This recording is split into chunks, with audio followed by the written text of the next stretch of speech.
Good morning. I'm glad you're here. I want to start off by giving thanks. I want to thank God for another beautiful day, and I want to thank Him for the opportunity to spend some time with you guys. It's in Ecclesiastes 4:4. It says, I observed that the basic motive for success is the driving force of envy and jealousy.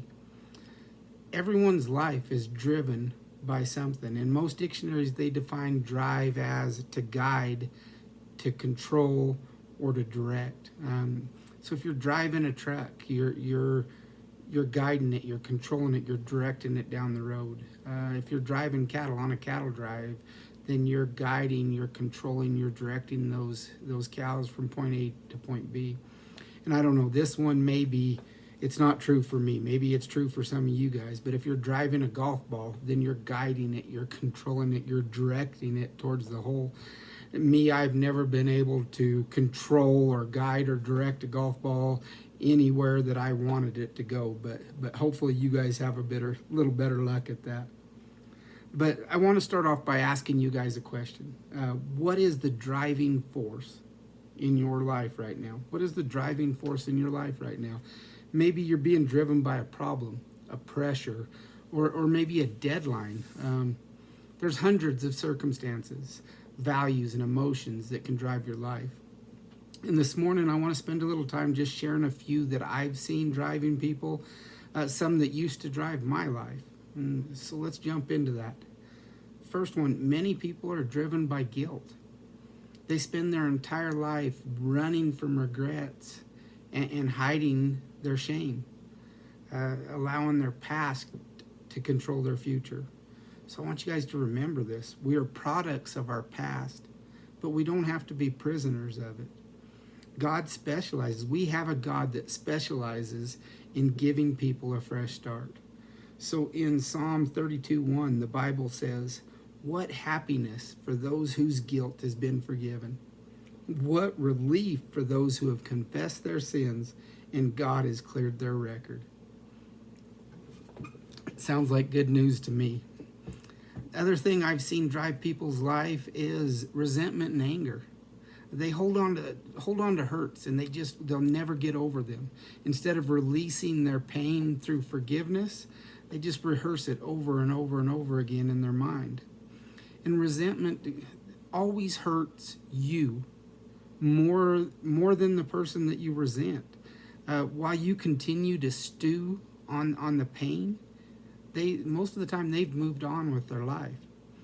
So I want you guys to listen to this. Those who hurt you in the past, they cannot continue to hurt you now unless you hold on to the pain through resentment.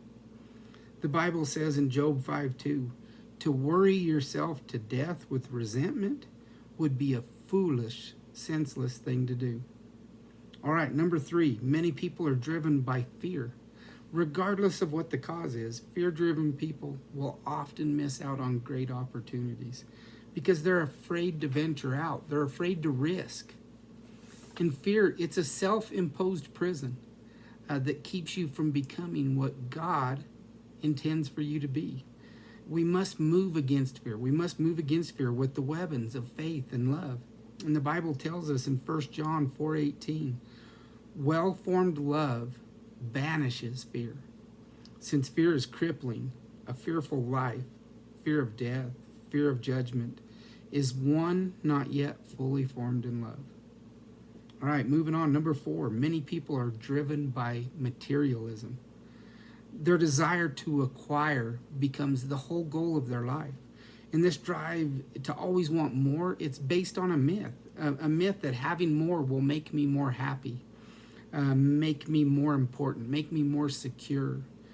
Possessions, they only provide temporary happiness. And having more, it doesn't make me more important.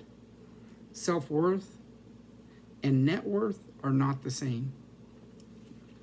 Real security, it can only be found in that which can never be taken from you. And that's your relationship with God. All right, number 5, the last one for this morning. Many people are driven by their need for approval. They allow the expectations of others to control their lives. I mean, there are adults still trying to earn the approval of unpleasable parents. And then there's others that are driven by peer pressure. They're always worried about what others might think. So I don't know all the keys to success, but I do know one key to failure is trying to please everyone.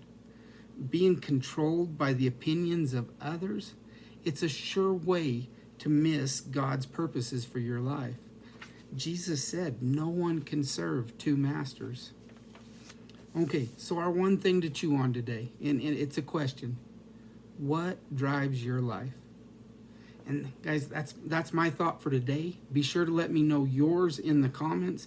And then join me tomorrow as we look at the benefits of going to God to discover our purpose. We'll see y'all later. Bye.